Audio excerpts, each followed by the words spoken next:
Hello, how are you? How to create glitch effect in After Effects. See this video. First, you create a composition and import this video. I will provide this video description. See this.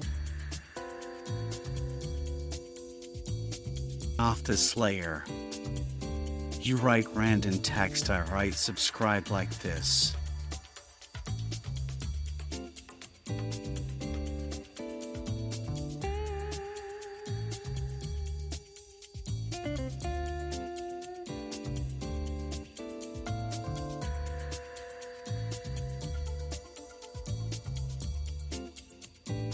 Apply effect and adjustment layer effect name, displacement map. See this.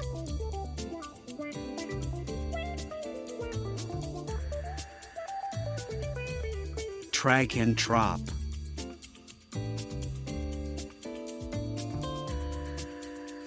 And very important setting, go to effect settings, select this layer and effect. See this. Perfect.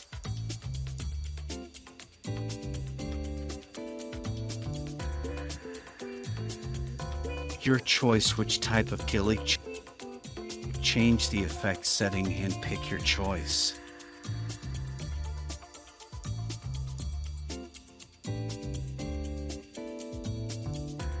See this glitch effect created. Enjoy.